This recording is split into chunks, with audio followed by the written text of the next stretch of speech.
자, 전세권 소멸로 가겠습니다. 소멸사유. 앞에는 그냥 읽어보시고요. 여러분들 읽어보시면 되겠습니다. 자, 특유한 소멸 원인을 한번 보죠. 전세권 설정자 소멸 청구. 자, 전세권자가 311조. 전세권자가 전세권 설정 계약 또는 목적물 성질에 의하여 정하여진 용법으로 이를 사용 수익하지 아니한 경우에는 전세권 설정자는 전세권 소멸을 청구할 수 있다. 전하의 경우에는 전세권 설정자는 전세권자에 대하여 원상회복 또는 손해배상을 청구할 수 있다. 자, 소멸 청구 사유의 예는 쭉 써놨습니다. 그래서 이런 것들이 소멸 청구할 수 있겠구나 이렇게 이해만 하시면 되고요. 자, 여기서도 소멸 청구를 하게 되면 말소 등기까지 해야 소멸하느냐 이 문제에 대한 견해 드립이 있어요. 역시 이것도 뭐 등기는 해야 되는 것이 맞지 않는가 싶은데요. 어쨌든 견해 드립이 있다. 자, 전세권 소멸 통고 313조 아까 봤죠? 존속기간을 정하지 아니한 경우에 일방이 소멸 통고를 하게 되면 6개월이 지나면 효력이 발생하게 되죠. 역시 거기에서도 말소 등기가 필요하냐 필요하지 않느냐에 대해서는 견해 드립이 있다고 말씀드렸고요. 자, 목적 부동산의 멸실. 자, 불가항력으로 인한 멸실 보겠습니다. 자, 전세권의 목적물의 전부 또는 일부가 불가항력으로 인하여 멸실된 때에는 멸실된 부분의 전세권을 소멸한다. 뭐 목적물이 없어지니까 소멸할 수밖에 없겠죠. 다음에 2항. 전항의 일부 멸실의 경우에 전세권자가 그 잔존 부분으로 전세권의 목적을 달성할 수 없는 때에는 전세권 설정자에 대하여 전세권 전부의 소멸을 통고하고 전세금의 반환을 청구할 수 있다. 목적 달성할 수는 없을 수가 없겠죠. 315조. 전세권의 목적물의 전부 또는 일부가 전세권자의 책임있는 사유로 인해 멸실된 때에는 전세권자는 손해를 배상할 책임이 있다. 당연한 내용이죠. 손해배상해야 되겠죠. 그런데 전세금이 이 손해배상 책임을 담보하는 의미를 가지고 있습니다. 여기서도. 그래서 전항의 경우에 전세권 설정자는 전세권 소멸된 후 전세금으로서 손해배상에 일단 충당하고 잉여가 있으면 반환. 그러니까 손해배상에 충당하고도 남는 돈이 있으면 반환할 것이고 부족하면 다시 청구해야 되겠죠? 예. 그래서 뭐 전부 멸실 읽어보시고요. 규칙사유 유무와 관계없이 전세권 소멸하게 된다. 다만 규칙사유가 있으면 손해배상 책임을 부담하는 내용 읽어보시면 되고. 일부 멸실의 원인이 무엇이든 멸실된 부분에 전세권 소멸한다. 다만 잔존 부분에만 전세권을 존속한다면 전세금을 감액되는가 이 문제인데요. 불가항력으로 인해서 일부 멸실이 되면요. 그 멸실 부분에가 전세권 소멸한다. 314조 1항에 이렇게 돼 있는데 이 의미를 통설은 뭐라고 보냐면 멸실 부분에 상응하는 전세금을 반환하는 것가 발생한다 이렇게 봅니다. 그래서 멸실된 부분만큼 전세금을 반환해야 된다.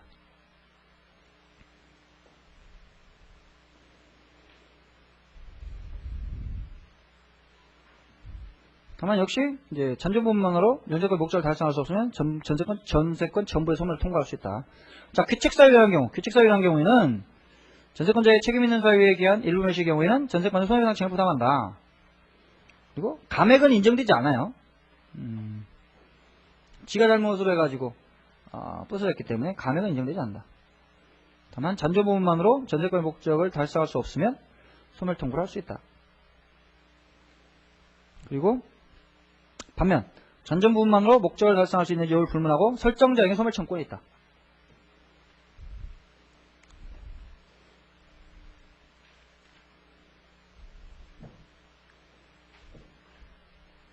왜냐면 설정계약에 의해 정해진 용법으로 사용수익이 나왔기 때문에. 잠깐만.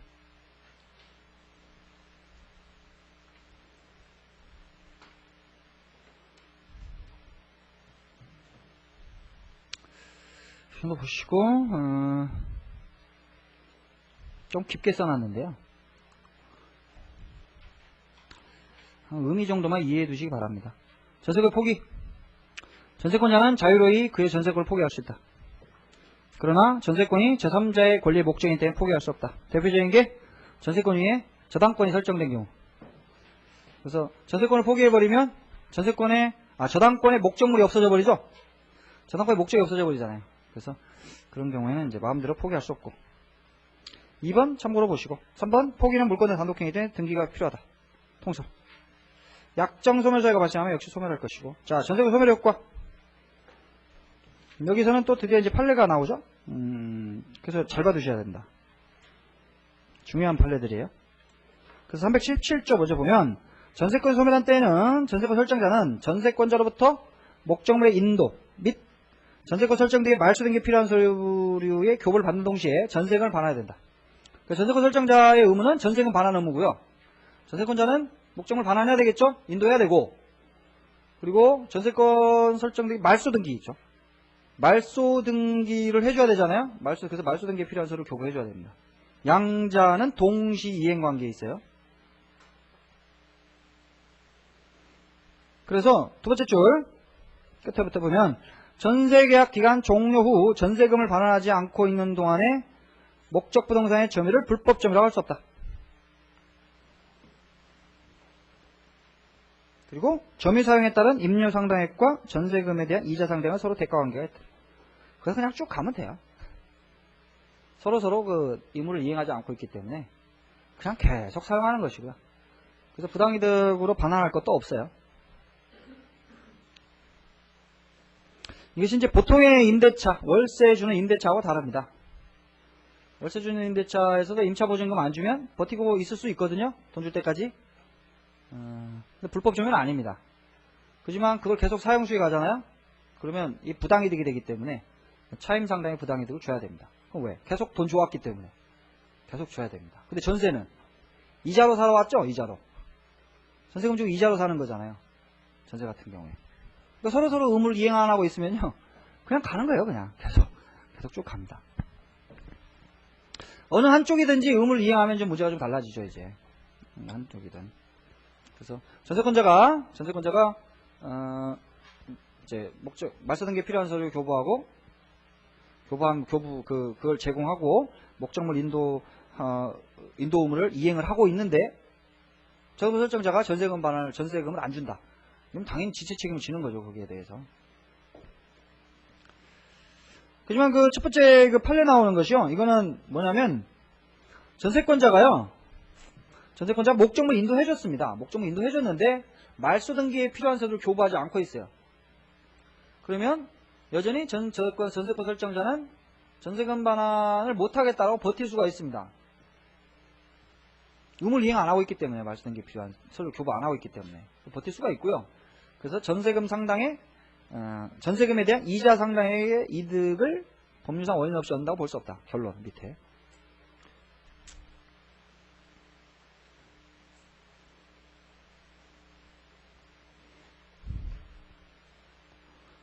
자, 그 다음에 목적 부동산 양도와 전세권 관계 당사자.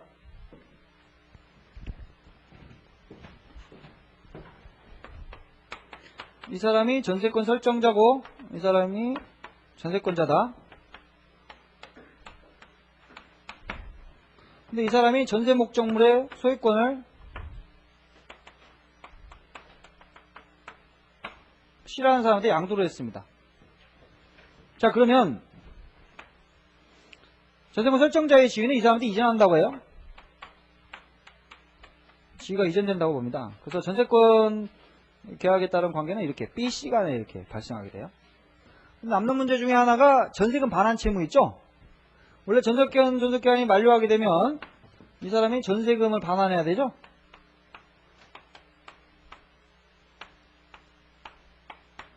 전세금을 반환해야 됩니다. 그러면 전세 목적물의 소유권을 이렇게 넘겨줬을 때 이 전세금 반환 채무도 이 사람한테 넘어가겠느냐? 아니면 전세금 반환은 얘도 여전히 지고 있느냐? 이 문제거든. 어떻게 되겠어요? 판례는 넘어간다고 합니다. 전세금 반환 채무도 넘어간다고요. 모든 전세권 계약에 따른 그 법률 관계가 다 이전하는데 전세금 반환 채무만 남아있다고 보는 것은 상당히 이상하다. 그래서 일단 판시 한번 보겠습니다. 전세 목적물 소유권 이전된 경우 민법이 전세권 관계로 발생하는 상환 청구, 소멸 청구, 기타 밑에 줄 법률관계 당사자를 규정하고 있는 전세권 설정자 또는 소유자는 모두 목적물의 소유권을 취득한 신소유자로 새길 수밖에 없다. 그래서 전세권은 전세권자와 목적물의 소유권을 취득한 신소유자 사이에서 계속 동일한 내용을 존속한다. 따라서 목적물의 신소유자는 구소유자와 전세권자 사이에 성립한 전세권의 내용에 따른 권리 의무의 직접적 당사자가 되어 전세권 소멸하는 때에 전세권자에 대하여 전세권 설정자의 지위에서 전세금 반환 의무를 부담하게 되고 구소유자는 전세권 설정자의 지위를 상실하여 전세금 반환 의무를 면한다. 이거 꼭 기억해 두세요. 구소유자는 전세권 설정자의 지위를 상실하여 전세금 반환 의무를 면한다. 객관식으로 내기 딱 좋아요. 이런 것들이. 자, 그 다음 전세권이 기간 만료로 종료된 경우 전세권을 목적으로 한 저당권의 시행 방법. 자, 다시 B. 얘가 설정자고 얘가 전세권자다. 자, 전세권을 담보로 제공하는 방법은 우리 법상 그 저당권 설정이 인정되고 있습니다. 그래서 저당권 자체를 저당권에 관해서 전세권에 관하여 저당권을 설정할 수가 있어요. 그러면 이 사람은 어떻게 해서 채권의 만족을 얻게 되느냐? 일단 전세권 존속기간 중에요. 전세권의 존속기간 중에는 채권 만족을 어떻게 얻게 되냐면 전세권 자체를 경매에 붙이면 돼요.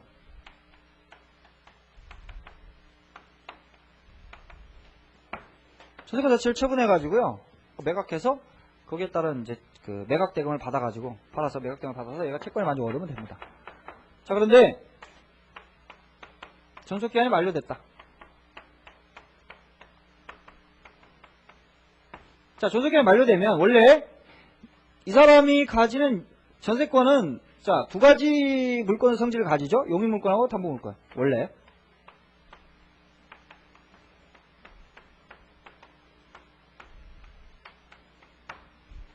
그러면 존속기간 만료하게 되면 이게 당연히 소멸해 버립니다. 그죠? 용익물권으로서의 전세권 당연히 소멸해 버립니다. 자, 그러면 요건 어떻게 되냐, 요거.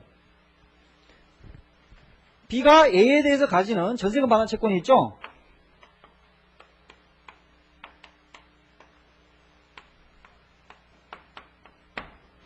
그렇죠? 전세금 반환 채권이 있죠? 이 반환 채권을 담보하는 의미로서 남아있게 됩니다. 아까 잠깐 봤었죠? 공부했었죠, 이거? 자, 그러면 저당권자의 측면에서 보면 어떤 평가를 내릴 것이냐?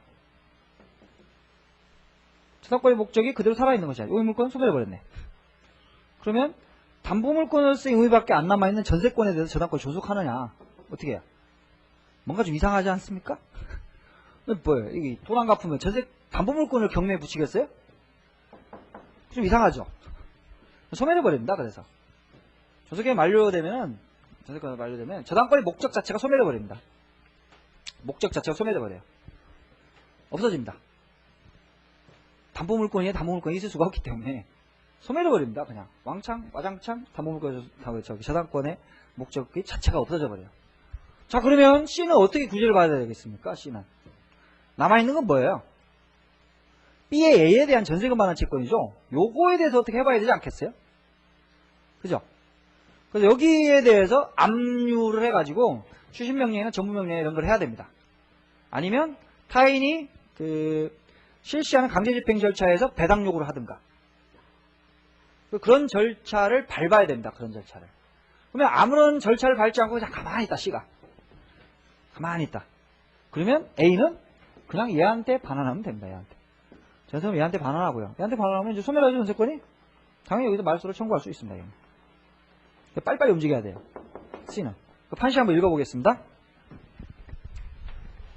자, 네 번째 줄 정도부터 한번 봐보죠. 전세권에 관하여, 전세권에 대하여 저당권이 설정된 경우, 그 전세권의 목적물은 물권인 전세권 자체이지, 전세금 반환 채권은 목적물이 아니다.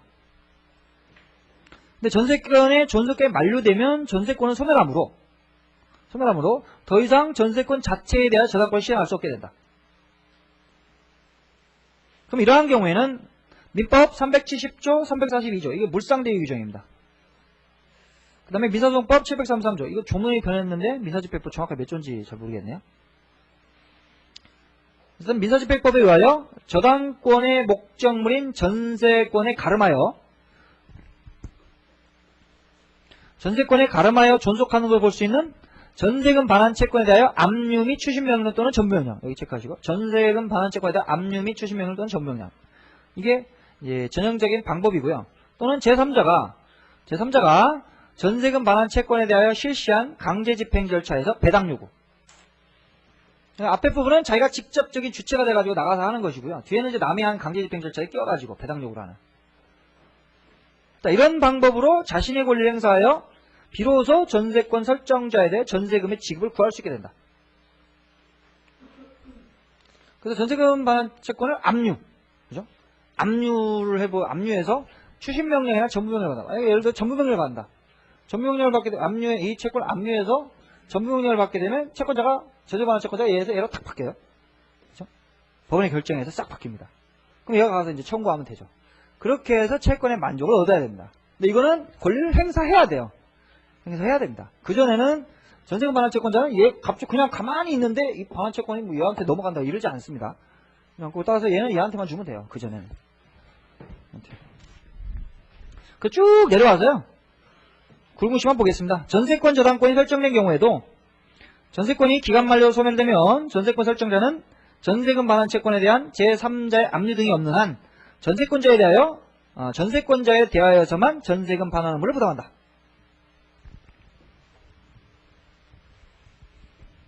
논거는 한번 여러분들 읽어보시기 바랍니다. 다 이 중요한 판시들입니다. 자, 그럼 전세금의 우선 변제권. 일단 318조 보시면 전세권 설정자가 전세금의 반환을 지취한 때에는 전세권자는 민사집행법에 정한 바에 의하여 전세권의 목적물의 경매를 청구할 수 있다. 돈 안 주면 이제 경매에 붙여서요. 다른 채권자보다 이제 우선해서 변제를 받을 수가 있겠죠. 그런데 이행지체에 빠져야 돼요. 이행지체에 빠뜨려야 됩니다. 전세권 설정자를. 이행지체에 빠뜨리면 어떻게 해야 돼요? 동시행관계에 있으니까 자신의 의무를 이행에 제공해야 됩니다. 알죠? 전세 뭐요? 인도 의무하고 말소등기 필요한 서류 교부죠. 그거를 이행에 제공을 해가지고요. 이행지체에 빠뜨려야 됩니다. 그거 안 하면 서로 동시행관계에 있기 때문에 이행지체가 아니거든요. 그게 이제 2번에 나오는 것이 되겠습니다. 자, 3번 판례 아주 중요한데 3번에 나오는 거. 206페이지 3번. 자, 전세권이 목적물 일부에 대하여 설정된 경우에 전세권자는 목적 부분에 관해서만 경매 청구를 할 수 있느냐? 아니면 그 부동산 전부에 대해 경매 청구할 수 있느냐? 굉장히 중요한 문제인데 학설은 읽어보시고요. 판례는 안 된다고 하고 있습니다.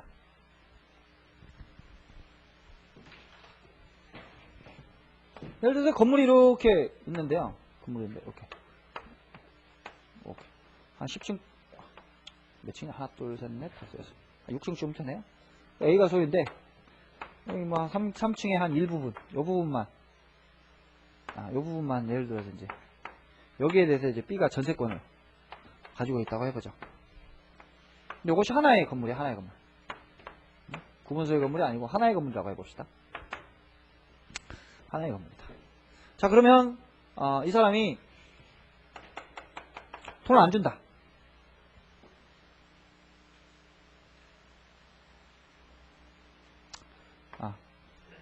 A, B, C? 이 문제를 먼저 해보죠. 이 건물에 대해서요. 건물에 대해서 1번 1 B, C. C가 저당권을 가지고 있고 그래서 2 B가 전세권을 가지고 있다고 하죠. 이 부분에 대해서. 자, 근데 이제 채무자가 얘인데 얘가 돈을 안 갚아가지고 C가 저당권에 대한 경매를 신청했다고 하죠. 한 번 하나 더 있어야 되겠네. C, G, B, C, D. 이상한데. 3번 이렇게 있다고 해보죠. 그래서 여기 1억, 여기 뭐 5천, 또 한 1억. 예를 들어서 이렇게 있다고 하죠. 1번 저당권자 경매를 신청했습니다. 경매 신청하게 되면 다 소멸하게 되죠. 돈 받고 나가요. 순서대로 돈 받고 나갑니다. 매각되면 돈 받고 나가는데 얘는 일부에 대해서만 저당권을 설정했으니까 일부분만 받아가요. 일부에 대해서 우선 변제권이 있느냐? 어떻게 했어요?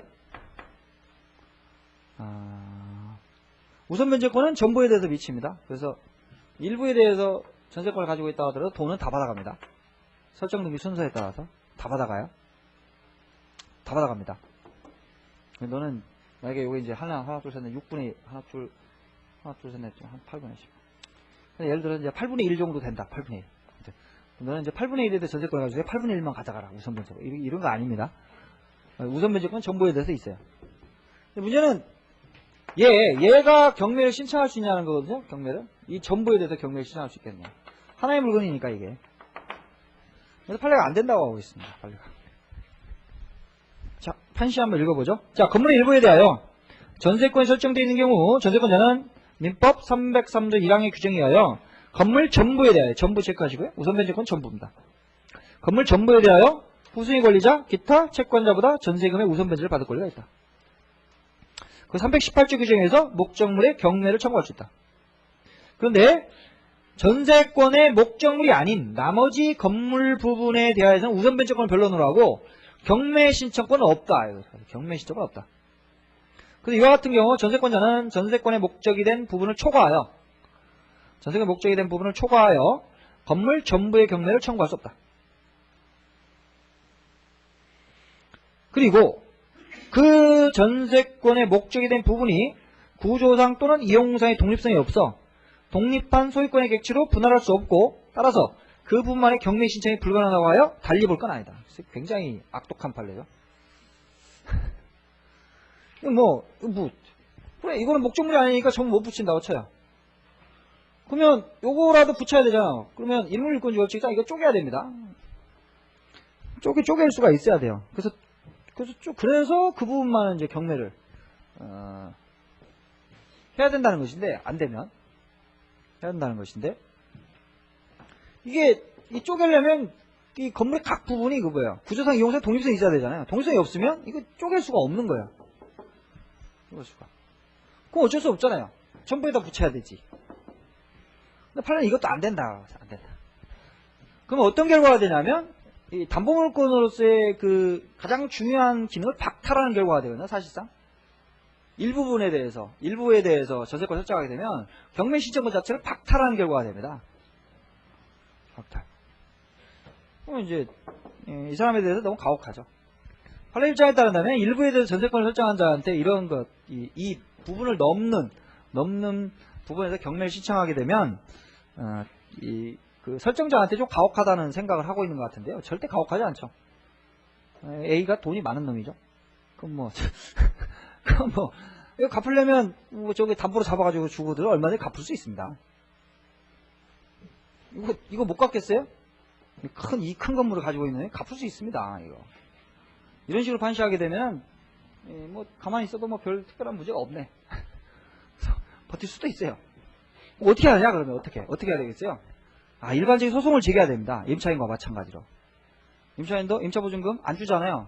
그럼 임차반환금 청구 소송을 제기해야지 승소 판결을 받아서 강제경매에 붙여야 된다. 강제경매. 근데 강제경매는 이제 확정 판결을 받아야 되기 때문에 시간적으로 상당히 오래 걸리죠. 근데 이런 것들은 담보권 실행 경매는 굉장히 간단하거든요. 저당권도 마찬가지고 전세권도 마찬가지고 굉장히 간단하게 할 수 있습니다. 담보권의 존재를 증명하는 서면만 제출하게 되면 바로 경매에 들어갈 수가 있거든요. 근데 그런 담보물권의 아주 이제 좋은 그런 점을 완전히 박탈해버리는 상당히 좀 문제가 좀 많이 있습니다. 그래서 교수님들은 많이 비판하고 있는데요. 대법관들이 이런 건물들 많이 가지고 있는지 하여튼 이거 아주 비판이 많이 받는 판례입니다. 그러니까 잘 좀 기억을 해두시고요. 그래서 이제 객관식으로는 이런 식으로 나올 수가 있어요.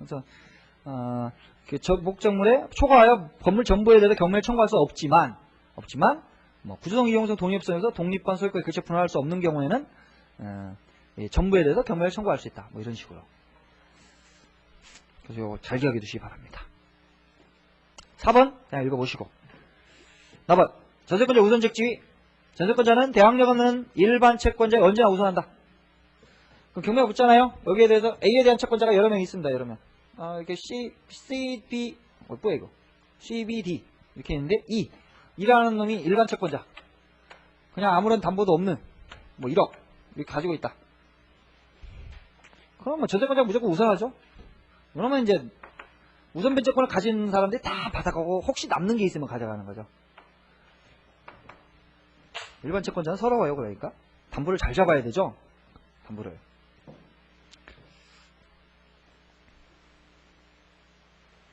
자, 그 다음에 2번 전세권과 저당권이 경합하는 경우에 설정 등기 선우에 따라 다르다. 잡아보세요. 저당권이 먼저 설정되고 전세권이 설정됐습니다. 이거 어떻게 되냐? 이거 누가 경매를 신청하든지 경매가 되면 이게 소멸하죠? 저당권이 소멸하죠? 그럼 그 밑에 있는 용익물권 싹 소멸해요. 저당권은 원래 어떤 형태의 경매하면 다 소멸하고요. 용익물권은 어떻게 될 것이냐? 저당권이 설정된 다음에 전세권이 나왔죠? 소멸하게 됩니다, 이거. 만약에 저당권이 설정되고 난 다음에 전세권이 설정됐는데도 불구하고 이 전세권이 살아남는다고 하게 되면 담보가치가 떨어지잖아요. 깨끗하게 넘어가야 되는데 요게 남아있게 되면 담보가치가 떨어집니다. 그래서 이 사람을 좀 침해할 우려가 있거든요. 그래서 제1번 이것도 맨 선순위에요. 선순위. 경매 신청한 사람은 아니고 이 사람이 경매를 신청해도 결국은 이거 소멸하기 때문에 소멸하게 되기 때문에 요걸 기준으로 판단합니다. 맨 꼭대기에 있는 저당권 기준으로. 그래서 요거 소멸. 근데 반대로 거꾸로 이 전세권이 있고 저당권이 있잖아요. 자, 이렇게 되면 얘가 경매를 신청했다고 해보죠. 경매를 신청하게 되면 이거 어떻게 되겠어요? 원칙적으로 존속하게 됩니다. 이건. 그러니까 이건 좀 문제가 다르죠. 이거는. 자, 이거는 이 사람이 전세권을 설정했을 때는 일정한 존속기간을 생각을 하면서 전세권 설정했을 거 아니에요. 근데 나중에 전세권 설정된 이후에 우연한 사정에서 저당권이 설정돼서 그 실행 경매가 이루어졌다는 사정에 의해서 이 전세권이 존속기간도 아직 안 끝났는데 나가야 된다고 한다면 상당히 이 사람한테는 가혹하다는 거죠. 그 존속합니다. 근데 나갈 수도 있어요. 원칙은 나가는데요. 그 배당 요구를 할 수도 있습니다. 배당 요구를 하게 되면 소멸합니다. 그냥 돈 받고 나갈래. 선택입니다. 선택. 이때는 선택입니다. 전세권자가 꼭대기에 올라가 있으면 선택입니다. 그래서 존속을 주장할 수도 있고 나 돈 받고 나갈란다. 배당 요구를 할 수도 있습니다. 그럼 소멸하게 돼요. 선택.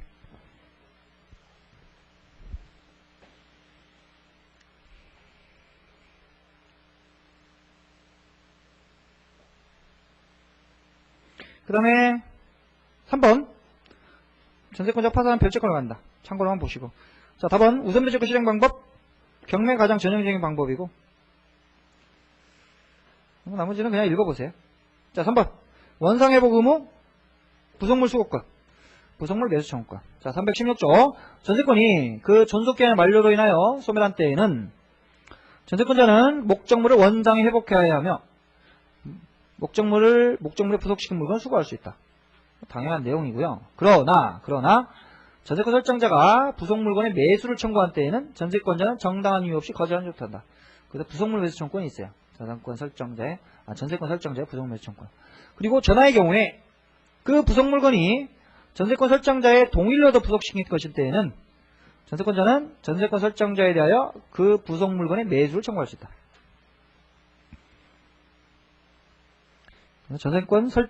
전세권자의 부속물 매수 청구권. 근데 그 부속물건이 전세권 설정자부터 매수한 것이 더 같다. 이 조문만 좀 잘 봐두세요. 근데 전세권에서는 지상물 매수 청구권은 없습니다. 그 없는 이유는요. 대체적으로 전세권은 그 주택을 주로 목적물로 삼는 것이 일반적이에요. 건물. 그래서 없는 것 같아요. 지상물 매수 청구권이 없습니다. 유익비상환 청구권 있다. 보통의 그 유익비상환 청구권 조문하고 똑같아요. 그래서 잘 봐두시고 넘어가고요. 담보물권으로 넘어오겠습니다.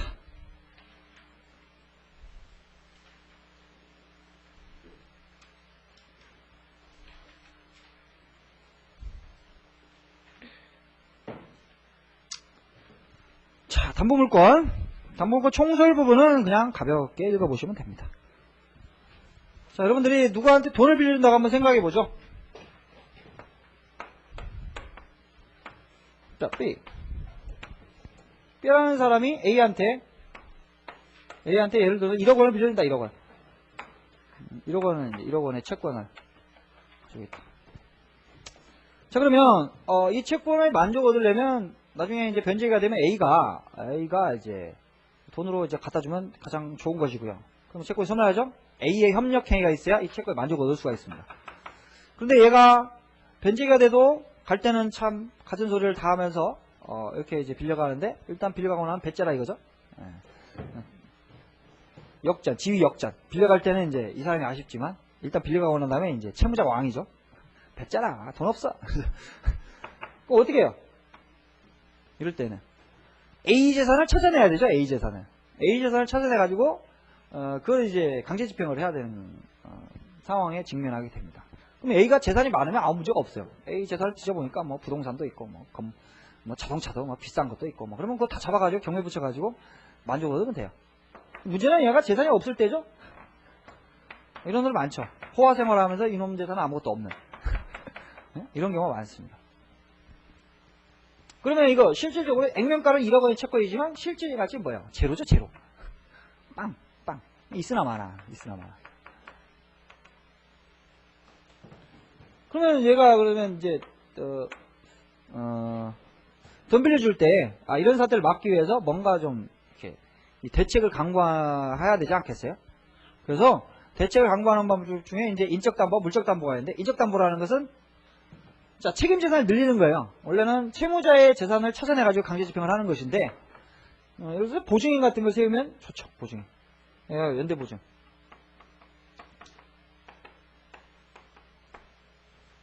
보증을 쓰게 되면 이제 A의 일반 재산에 대해서 집행할 수 있는 게 아니고, 얘한테 연대보증 계약을 체결하면 얘에 대해서 청구할 수도 있고, 돈을.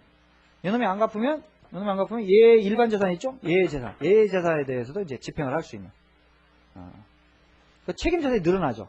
이놈 재산에서 이놈 재산까지 늘어나게 됩니다. 근데 이것도 좀 불안정하죠? 이놈도 재산이 없으면 헛방이다 이거죠. 일적담보의 이제 안 좋은 점. 그래서 물적담보가 가장 확실한 담보죠. 가장 많이 활용하는 게 이제 부동산 같은 게 있으면 가장 좋죠. 부동산 같은 게 있으면 이제 부동산의 저당권을 설정해 두면 그 부동산의 가치가 현저히 뚝 떨어지지 않는 이상에는 일단 돈을 안 갚으면 저당 목적물 자체를 경매에 붙여가지고 돈 나오면 거기서 채권을 만족을 얻는 이런 방법을 강구할 수 있다는 거죠. 이런 게 이제 물적담보가 되겠습니다. 그래서 채권의 그 일적담보 문제는요, 저쪽 채권법에서 공부하니까 우리 시험법에서 제외돼요. 그래서 기본적인 개념만 하시면 되고, 여기서 물권법 파트에서 공부하는 것은 이 물적담보제도입니다. 물적담보제도. 네, 자, 제한담보물권 종류 한번 보시죠. 209페이지에 종류에 제한물권의 법리에 의한 것, 제한물권의 법리에 의한 것, 담보물권 쭉 나와요. 공부할 거 쭉 나옵니다.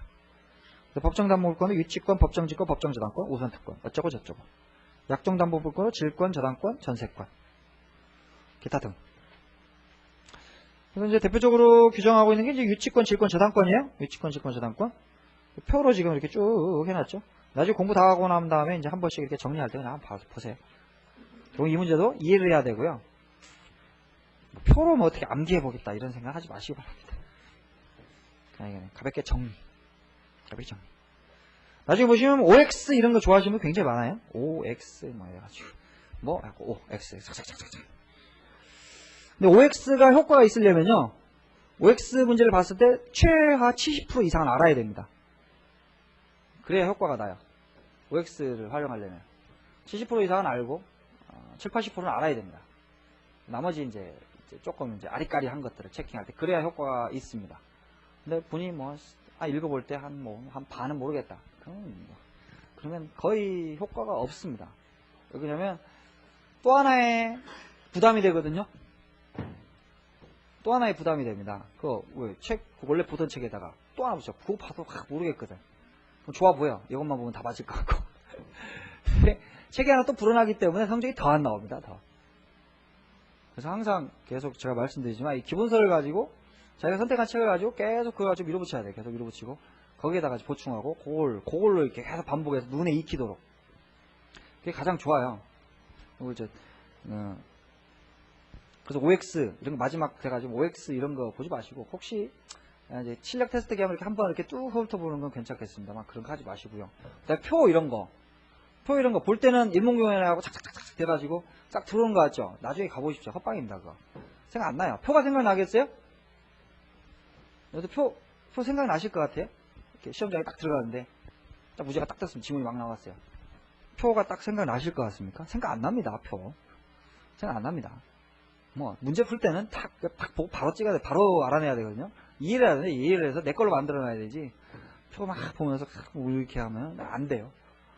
이거는 그냥 편히 나중에 그냥 한번 이렇게 가볍게 훑어봐라 이런 의미로 한 것이고, 이걸 뭐 암기해보겠다 이런 생각은 절대 하지 마시기 바랍니다. 같은 거. 자, 소유권 이전의 법리가 한 것, 이건 이제 비저형 담보 제도가 되겠습니다. 이건 좀 굉장히 좀 어려운데요. 일단 뒤에서 보도록 하겠습니다. 전형 담보, 비전형 담보 가볍게 읽어보시고, 담보권 성질, 가치권성, 물권성 이렇게 나오는데요. 쭉 한번 읽어보시기 바랍니다. 그 다음에 공통대 성질, 공통 성질을 다 아셔야 되죠. 모든 담보물건이 똑같이 인정되는 건 아니고요. 약간씩의 차이는 있습니다만 담보물건이 공통적으로 가지는 성질을 4가지로 보통 이야기를 합니다. 그래서 첫 번째 부종성. 부종성은 피담보 채권의 존재를 전제로 하여서만 성립할 수 있게 된 성질을 부종성이라고 합니다. 그래서 담보되는 채권이 있어야 돼요. 있어야 돼요.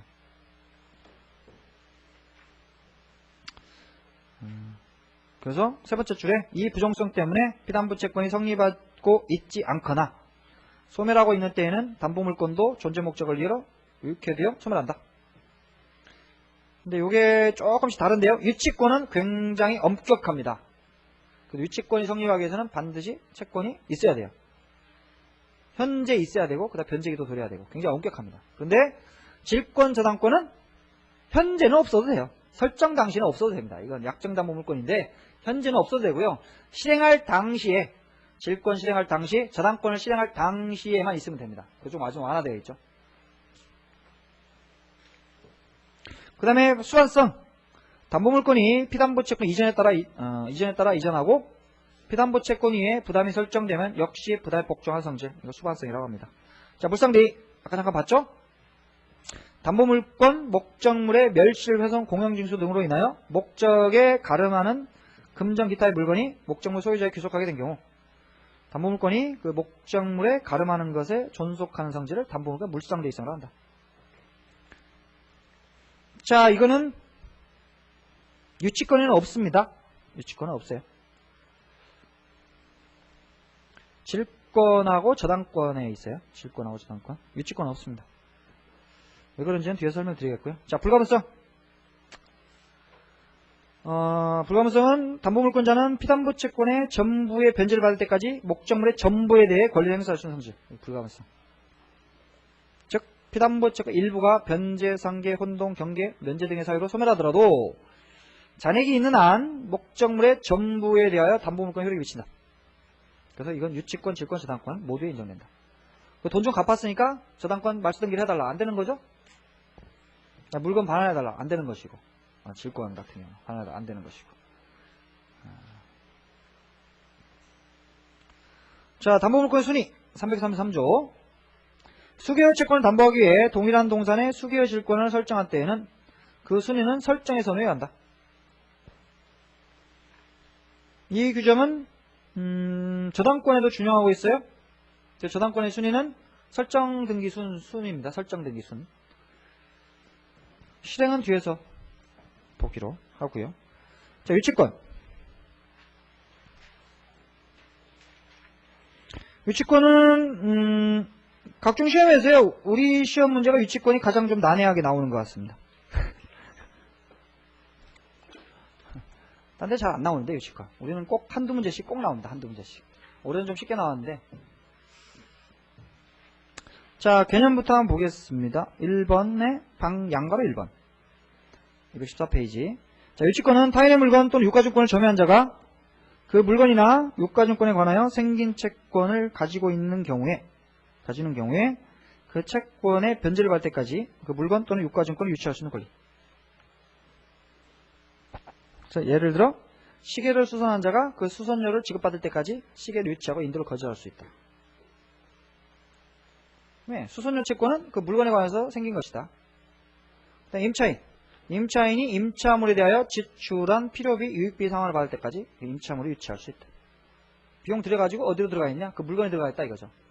그래서 물건과 관한 채권. 공평상 그걸 줄 때까지 안 줄 수 있도록 하는 권리 인정할 필요가 있다. 그래서 이게 이제 유치권이고요.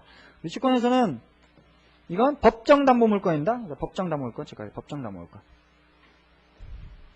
그래서 법률의 규정, 법이 정한 요건을 충족하면 당연히 성립하는 거예요. 약정을 성립시키는 게 아닙니다. 동시행변권과의 구별, 차이 한번 좀 봐두시고요. 쭉 한번 봐두시면 설명은 설명하겠습니다.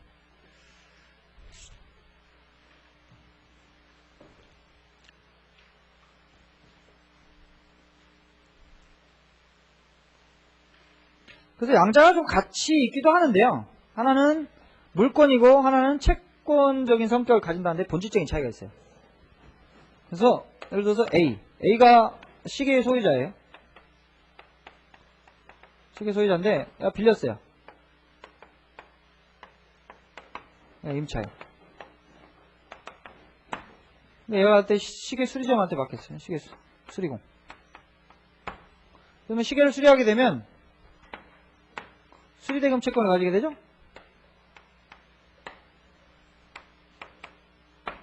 그죠? 그래서 이건 동시행 관계에 있습니다. 그러니까 C는 이제 얘한테 반환을 해야 되겠죠, 시계를. 얘는 돈 줘야 되겠죠? 이게 동시행 관계에 있습니다. 동시행 채권을 가집니다, 이거. 동시행 가집니다. 그런데 얘가 와가지고 A가 소유자가 소유권에 대한 반환 청구를 한다 이거죠? 소유권에 반환 청구한다. 그럼 내 소유자. 이 자식 점유하고 있네? 그럼 뭐 얘가 반환을 거절하려면 점유할 권리가 있어야 되죠? 점유할 권리. 점유할 권리가 있어야 됩니다. 그런데 A와 C간의 지수는 약정은 없고. 그죠? 그럼 얘에 대한 동시항변권. 시계 대금을 줄 때까지 나 못 주겠다라고. 얘에 대해서는 동시항변권이라는 걸 행사할 수 있지만 그건 채권이거든요. 당사자 간에만 있습니다. 효력이. 그 소유자가 가서 달라고 하면 그걸로 버틸 수가 없어요. 근데 이 경우에 이 경우에 유치권이 인정이 되기 때문에 반환을 거절할 수가 있습니다. 유치권. 그러니까 수리 대금 들여가지고 어디 갔냐? 시계에 들어가 있죠? 노력 들어가서 시계에 들어가 있죠? 그래서 물건에 관한 채권이다. 그래서 그 돈을 받을 때까지. 그렇다고 얘가 채무자라는 뜻은 아니에요. 얘가 채무자라는 뜻은 아닙니다. 채무자는 얘입니다, 얘. 그래서 얘한테 돈을 받을 때까지 버틸 수가 있다. 누구에 대해서든지. 물건이기 때문에 누구에 대해서든지 버틸 수가 있습니다.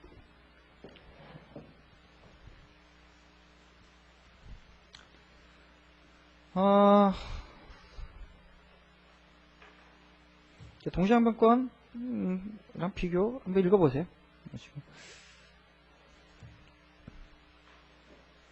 쭉 보시고 상사유치권. 상사유치권은 그냥 참고로만 보세요. 상법의 규정이기 때문에 우리 민법에서 정답으로 나올 가능성은 거의 없다고 보시면 되겠습니다. 자, 법적 성질.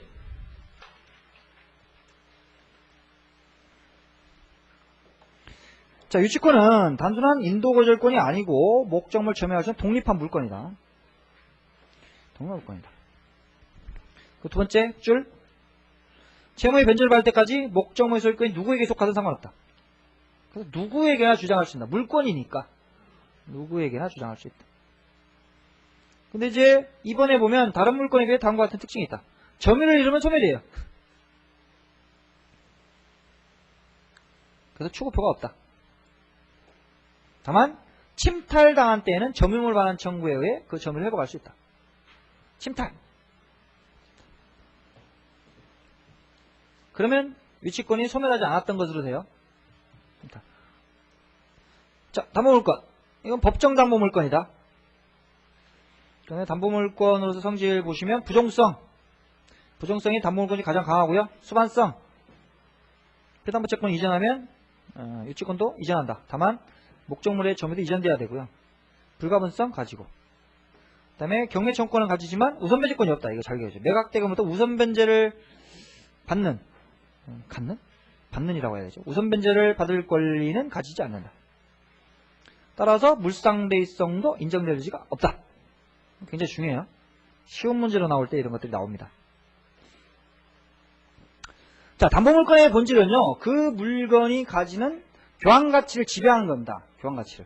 그 교환가치를 지배한다는 것은 어떤 의미냐면 기본적으로 처분할 수 있다는 거거든요.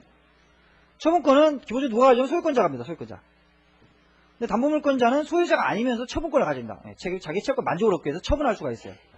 그리고 원래 처분에서 나온 매각대금은 기본적으로 소유자한테 가야 되는 것이지만 담보물권자가 있는 경우에 그자가 교환가치를 지배하는 거기 때문에 거기에 대한 매각대금을 담보물권자가 가져가는 거거든요. 우선해서, 다른 사람의 우선해서. 자, 이게 담보물권의 본질입니다. 근데 유치권은 과연 그러면 유치권자가 그 물건이 가지는 교환가치를 직접 지배하는 것이냐? 이건 아닙니다. 교환가치를 지배하는 게 아니고요. 공평상. 여기서 보세요. 수리대금. 수리해가지고 돈이 비용과 노력이 여기 시계에 들어가 있죠? 그러면 얘가 돈 줄 때까지 버틸 수가 있습니다. 근데 이 C가 가지는, C가 그 시계의 교환가치를 직접 지배하는 것이냐? 그건 아니거든요. 그냥 공평상 돈도 못 받고 물건을 먼저 반환한다는 것은 이 사람한테 불공평하다. 그래서 돈 줄 때까지 버틸 수 있다. 그뿐입니다. 그냥 버틸 수 있다. 버텨서 간접적으로 채권에 강제를 하는 그런 의미밖에 없어요. 직접 지배하는 건 아닙니다. 그 자체를. 그래서 이거는 법률적으로 우선 변제권이 없어요. 법률적으로는. 다만 사실상 누구에게나 버틸 수 있기 때문에요. 선순위 이런 거 없습니다. 그냥 하여튼 받을 때까지 버틸 수가 있습니다. 누구에 대해서든지. 사실상은 우선 변제 받을 수가 있죠. 사실상입니다. 사실상. 법률상 우선 변제권은 없어요. 그래서 물상대의성은 우선 변제권을 전제로 하는 거거든요. 물상대의라고 하는 것은. 그래서 원래 교환가치를 지배하는데 교환가치에 대표물이 생겼더라. 목적물은 없어졌지만 교환가치 대표물이 있더라. 그럼 거기에 대해서 미치는 것으로 해상에 맞지 않겠느냐는 게 물상대의거든요. 근데 이건 유치권자는 그 물건의 교환가치를 직접 지배하는 건 아니기 때문에 목적물이 없어서 소멸하고 멸실되고 그러면 그냥 소멸하는 거예요. 그래서 물상대의성이 없습니다. 물상대의는 우선 변제를 전제로 하는. 그래서 없다. 꼭 기억해 주세요. 우선 변제권이 없고 물상대의성 따라서 물상대의성도 없다.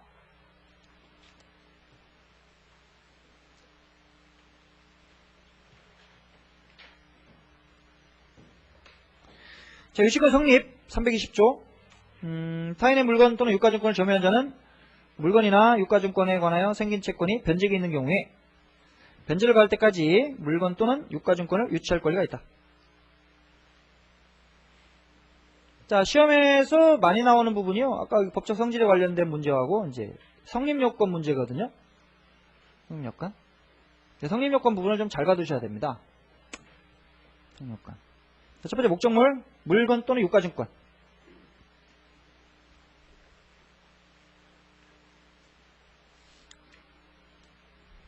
그래서 동산이든 부동산이든 상관이 없고요.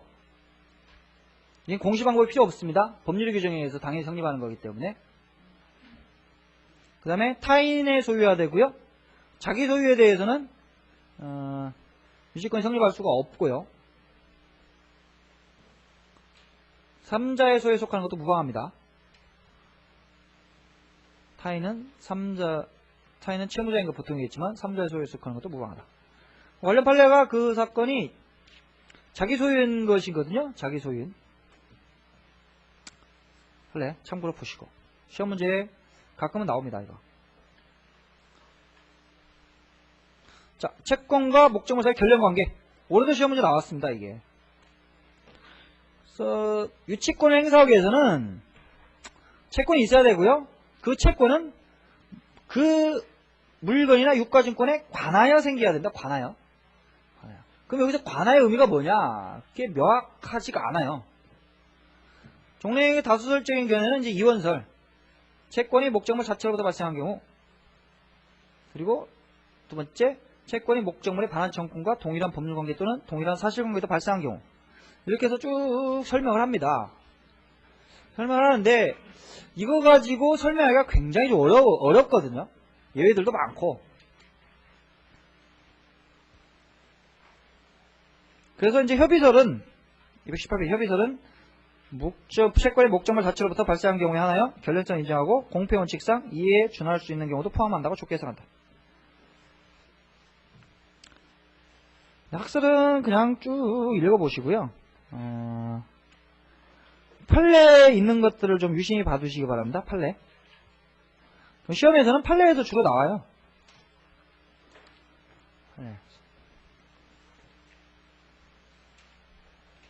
판례 결연관계가 긍정되는 경우 대표적인 게 목적물에 지출한 비용상환 청구권입니다. 목적물에 지출한 비용상환 청구권. 그 다음에 수급인의 공사 목적물에 대한 보수 청구권 및 그 대금에 대한 지연 손해금 이것도 되고, 그 다음에 물건으로 인한 손해배상 청구권. 그래서 6구다1592 판결에서 말이 타인의 농작물을 먹어치웠다. 그럼 말 주인에 대해서 손해청구권을 가지겠죠? 그 손해배상 채권을 위하여, 손해배상을 위하여 말에 대해서 유치권을 인정한 사례가 있습니다. 그래서 물건으로 인한 손해배상 청구권. 자, 결연관계가 부정되는 경우 임차보증금 반환 채권. 이거 좀 기억해 두시죠. 임차보증금 반환 채권. 그 다음에 권리금 반환 채권.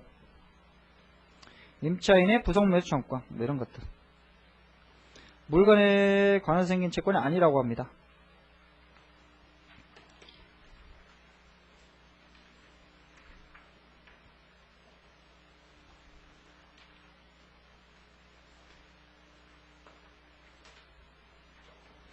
자, 실제로 이제 이게 문제되는 경우가 어떤 거냐면,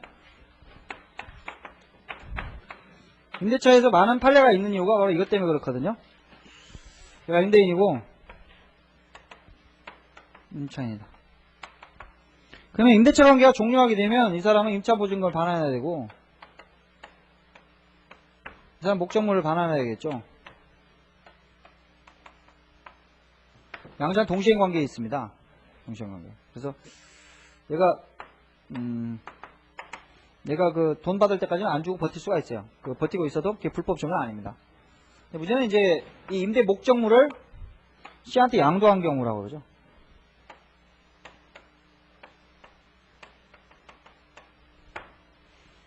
그럼 C가 이제 소유자죠.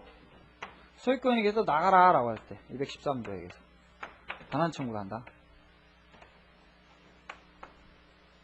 자, 반환 청구를 한다고 하죠. 반환 청구를 하게 되면, 자, 요건. 소유자가 청구하죠. 그 다음에 상대방은 점유자여야 됩니다.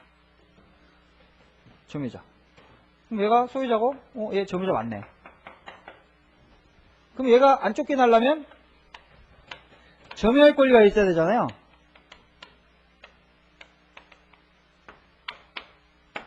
점유할 권리가 있어야 되죠. 그러면, 얘와 직접적인 약정 관계가 있으면 뭐 그에 따라 처리할 텐데, 이렇게 양도된 경우 무슨 약정 관계가 있어요.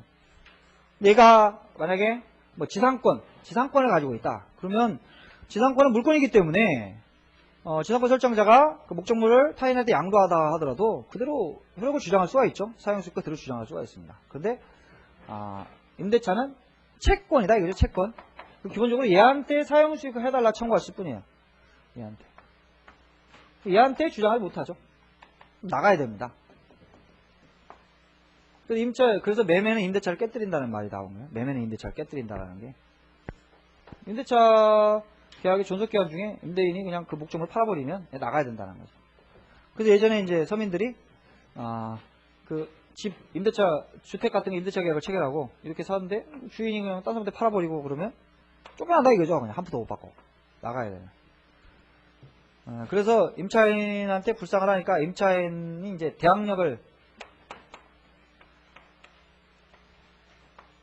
가질 수 있는 경우를 인정하죠. 그래서 등기를 갖췄다거나 등기된 임차권은 대항력이 있고요. 그래서 제3자한테 주장할 수가 있습니다. 그 다음에 주택임대차 같은 경우에 주민등록과 인도 뭐 이런 요건들을 갖추면 대항력이 인정이 돼요. 그때는 이제 제3자한테 주장할 수가 있습니다. 근데 대항력이 있는 경우에는 이제 그렇다는데 대항력이 없다. 대항력이 없으면 나가야 되죠? 나가야 됩니다. 나가야 되는데 여기에서 마지막으로 버텨볼 수 있는 게 이제 유치권의 항변을 해볼 여지가 있어요. 그럼 유치권을 행사하려면 채권이 있어야 되죠, 얘가. 채권이 있어야 되죠.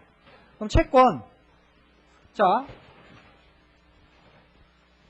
이 경우에 B가 A에 대해서 임차보증금만한 채권을 받을 때까지, 그 채권을 만족을 얻을 때까지 못 나간다고 버틸 수 있느냐? 안 된다라는 거예요. 다 안 됩니다. 다 안 되고. 부속멸 청구권. 임차인이 그 부속한 그 물건이 있었을 때 일정 요건을 갖추면 부속멸 청구권 행사할 수 있거든요. 그러면 그건 형성권이고, 따라서 저기 돈을 줘야 됩니다. 돈을 줘야 되는데, 얘가 돈을 줘야 되는데 그 돈을 받을 때까지 버틸 수 있느냐? 이것도 안 된다. 왜냐면 그 관하여 생긴 채권이라 보기 어렵다.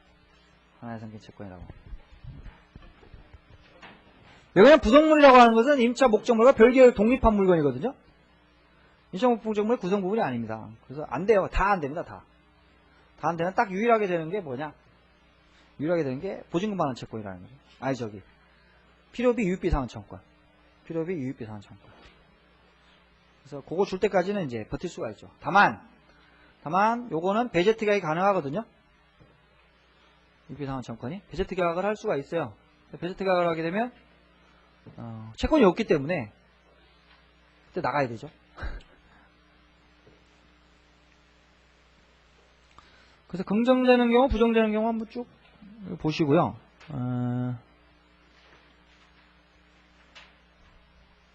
올해가 권리금 반환 채권으로 나왔나? 네, 부속매수 청구권이 정답으로 나왔네요. 이거 보시고. 자, 채권과 목적물 점유자의 결連관계가 필요하냐? 즉, 채권은 목적물의 점유중 또는 점유와 더불어 생긴 것이어야 되느냐? 이 문제가 있는데, 판례는 필요 없다고 합니다. 통술도 마찬가지. 반드시 채권이 목적물의 점유 또는 점유와 더불어 생길 필요는 없습니다. 그래서 판례 220페이지. 현행법상 유치권 성립에는 채권자의 채권과 유치권의 목적인 물건과의 일정한 관련이 있으면 충분하고, 물건 점유 이전에 물건에 관련하여 채권이 발생한 후 그 물건에 대하여 점유를 취득한 경우에도 그 채권자는 유치권으로 보호된다. 이것도 자주 나오는 지문이에요. 점유 이전에 채권이 발생한 후 물건에 대하여 점유를 취득한 경우에도 보호된다. 그 다음에 변제기에 있는 채권이 있어야 되고요. 세 번째, 변제기가 도래해야 됩니다. 다른 담보물건과 다른 점입니다. 채권 변제기 도래는 보통 담보권 실행하기 위한 요건이고, 유치권의 경우는 성립 요건이다. 성립 요건. 그 다음에 타인의 물건 또는 유가증권이 점유해야 되고요. 점유를 계속해야 돼요. 점유를 잃으면 유치권 소멸. 다만 점유는 직접 점유든 간접 점유든 상관없다. 간접 점유도 상관없다. 좀 주의하시고, 간접 점유도 상관없다. 그 다음에 적법해야 됩니다. 적법한 점유. 그래서 점유는 불법 행위로 인하여 취득한 것이 아니어야 됩니다. 320조 이하. 그런 자들은 보호할 필요가 없기 때문에. 그래서 타인의 물건을 훔치거나 횡령한 자가 물건을 수선했다. 수선비.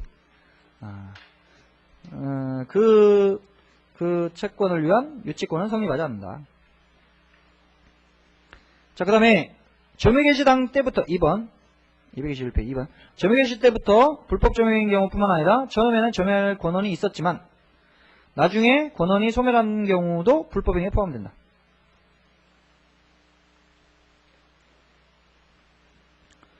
처음에 점유할 권한이 있었지만 나중에 권한이 소멸한 경우도 불법행위에 포함된다.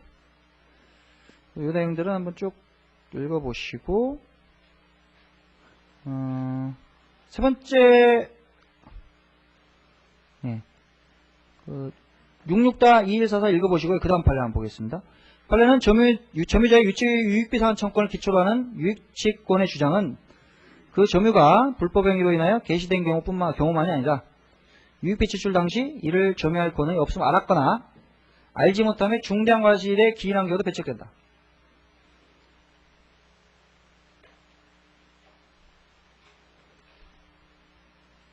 점유할 권한이 없음을 알았거나 알지 못함에 중대한 과실에 기인한 경우에 배척된다. 요 정도 체크를 해두시고요. 그 다음에 유치권에서 5번 유치권 성립을 배제하는 특약의 부전제. 유치권 효력.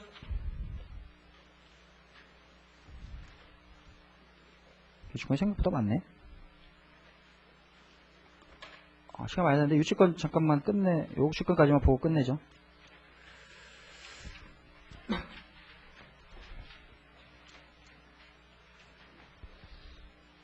자, 유치할 권리. 일단 유치권자는 목적물을 유치할 권리가 있다. 부동산 임대차에도 유치 방법 그거 좀 봐두시고요.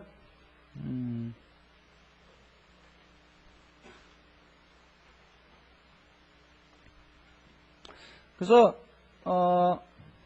비용상환 청구권에 관해서 유치권을 행사할 때요.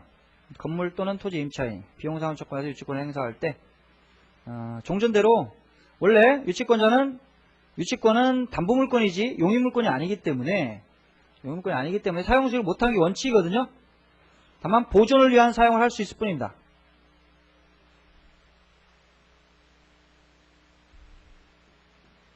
그게 227페이지 324조 2항에 있거든요. 그거 한번 먼저 보겠습니다. 227페이지에 324조 2항 보시면 유치권자는 채무자의 승낙 없이 유치물에 사용되어 또는 담보 제공을 하지 못한다. 그죠? 사용되어 담보 제공을 하지 못한다. 이렇게 되어 있죠. 그러나 유치물의 보존에 필요한 사용은 그러하지 아니하다. 그래서 사용수익을 못합니다. 이거. 그런데 자 임차인이 비용상환 청구 관련하여 유치권 행사하고 있습니다. 근데 계속 그 목적물 사용수익이 왔는데 그러면 유치권 행사하는 동안에 사용수익을 못하고 그냥 보존을 위한 사용만 해야 되느냐. 이상하잖아요. 그래서 종래대로 계속해서 사용수익을 할 수 있다고 해석합니다. 이 경우에는. 원래는 못하는 것인데 이 경우에 가능한 것으로 해석합니다. 다만 사용수익을 함으로써 이익을 얻게 되죠. 이익을. 그래서 그건 이제 부당이득이 됩니다. 그 내용 좀 보시고 유치권은 누구에 대해서나 주장할 수 있다. 222페이지 나의 3조에 대해서 누구에게나 주장할 수 있다. 그 다음에 경매. 자, 유치권자는 목적 부동산의 경매의 경우에 매수인에 대해 유치권 인도를 거절할 수 있다. 누구에 대해서든지 거절할 수 있다. 그렇지만 유치권자는 매수인에 대해 채권의 변제를 청구할 수 없다. 이거 좀 주의하시고요.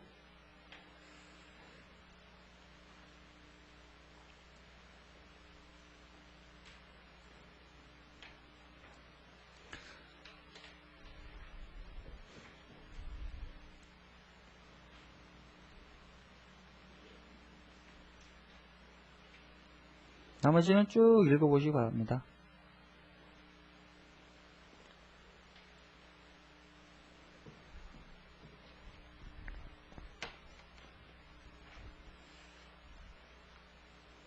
그래서 그 판례 꼭 좀 봐두시고요.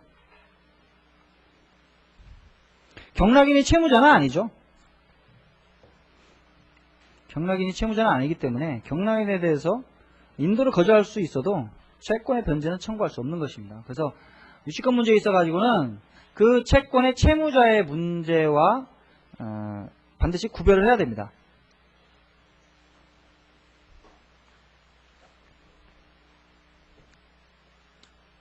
반환 청구 행사야 뭐 소유자가 하는 것이 일반적이겠지만 채무자는 이제 별개의 문제로 항상 검토를 해봐야 돼요. 그 다음에 유치권 행사의 효과. 유치권을 행사할 것인지 말 것인지는 유치권자의 자유입니다. 자유. 근데 유치권을 행사한다. 그러면 원래 반환 청구잖아요. 반환 청구를 하는데 상대방이 유치권에 항변을 합니다. 그러면 청구가 기각이에요. 원래는 원칙적으로 치자면. 그런데 보통 여기서 이런 사례에서 한번 봐보세요. 얘가 비용상환 청구권을 가지고 있어요. 임대차계에서 이렇게 목적물 양수 받아가지고 반환 청구를 하니까 얘가 유치권에 항변을 합니다. 유치권에 항변하는데 실제로 유치권에 항변할 때 채권은 좀 작은 경우가 이제 많이 있거든요. 물론 큰 액수도 있지만 비용상환 청구권 해봐야 얼마나 크겠어요. 여기서 당장에 유치권 행사를 한다고 해서 바로 기각. 유치권이 있으니까 기각. 나중에 근데 돈을 갚으면 또 반환 청구할 수 있잖아요. 그럼 굉장히 좀 그 소송 경제상 별로 좀 안 좋기 때문에 이 경우에는 기각을 하지 않고요. 상환급부 판결을 합니다. 상환급부 판결. 그래서 변제와 상환으로 물건 인도하라 이렇게 합니다. 변제와 상환으로 물건 인도하라. 얘 청구를 바로 기각하지 않고 B는 변제와 상환으로 목적물 인도하라 이렇게 판결이 떨어지는 거예요. 그 다음에 경매권과 우선 변제권. 유치권자는 채권의 변제를 받기 위해 유치물을 경매할 수 있다. 근데 이 경매는요, 다른 변제하고는 다르게 배당 절차가 없어요. 이 경매는 우선 변제를 위한 경매가 아니고요. 목적물 자체를 보관하기 힘드니까 물건 대신 돈으로 바꾸는 절차입니다. 그래서 이걸 환가를 위한 경매라고 해요. 환가를 위한 경매. 그래서 보통의 경매와는 좀 다릅니다.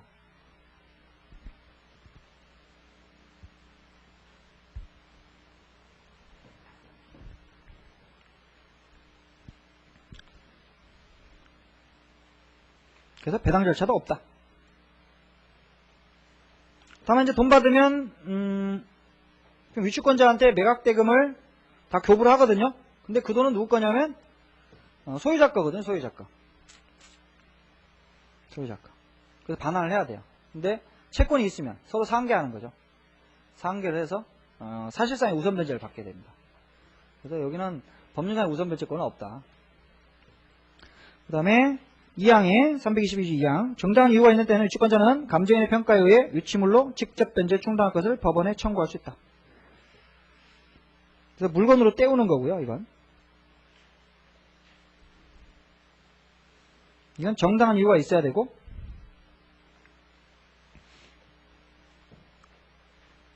법원에 청구하는 것입니다. 이 경우에는 유치권자는 미리 채무자에게 통지해야 된다. 사항들은 여러분들 쭉 한번 읽어보시면 충분하고요.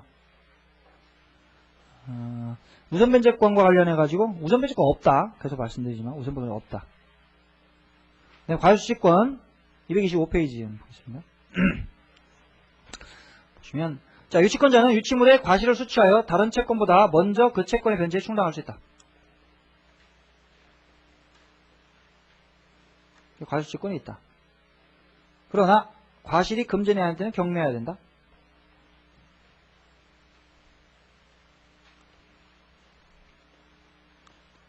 그 다음에 과실은 먼저 이자에 충당하고 잉여가 있으면 원본에 충당한다.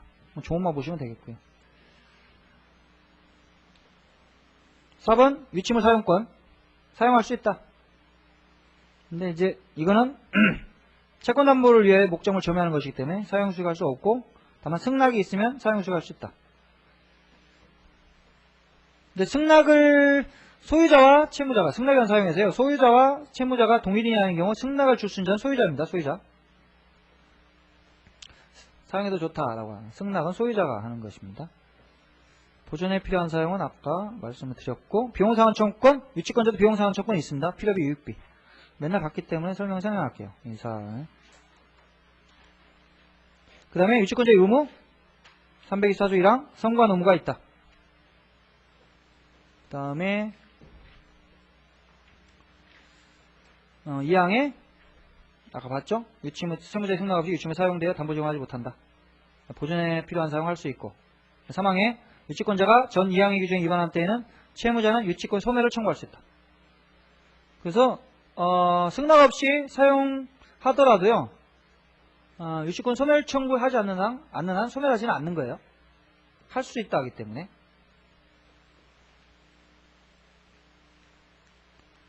그 다음에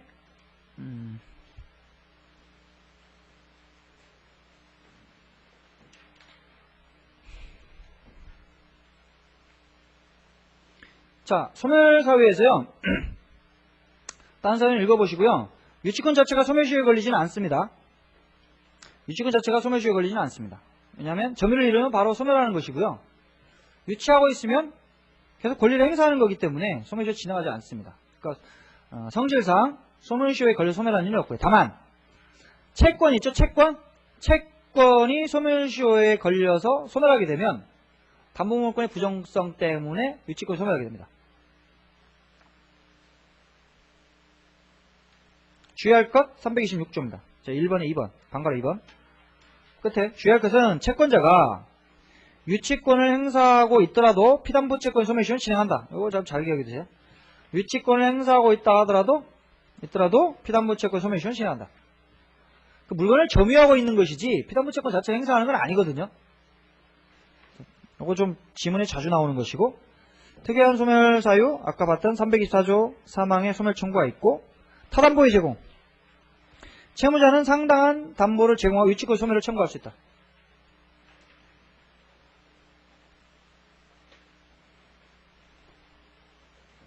그래서 요거 그 내용 밑에서 읽어보시고, 판례는 참고로만 보세요. 그 다음에 점유 상실, 유치권은 점유 상실로 인하여 소멸한다. 그래서 점유는 유치권 성립 요건이자 존속 요건이다. 잘 좀 기억해 두시고. 네, 이 정도. 여기까지. 굉장히 좀 오래 걸렸는데, 질권까지는 좀 봐야 되는데, 희한하게. 마음은 항상 빨리 끝내야 되겠다는 생각을 하는데요. 이상하게 이번 강의가 조금 더 시간이 걸리는 것 같네요. 8번이나 원래 딱 8번 딱 맞았는데 희한하게 잘 안 나와가지고 시간을 초과하면서도 늦어졌어요. 죄송하게 생각하고, 어쨌든 뭐 내일은 뭐 마쳐야 되니까요. 더 이상 뭐 보강하고 이러지는 못하죠. 근데 잠깐 이제 보실 부분만 잠깐 좀 말씀을 드릴게요. 저당권 파트는 뭐 질권은 뭐 그렇게 많이 안 보셔도 되거든요. 한 문제 정도 나오는 파트고요. 저당권은 파트가 다 이렇게 중요한 내용들입니다.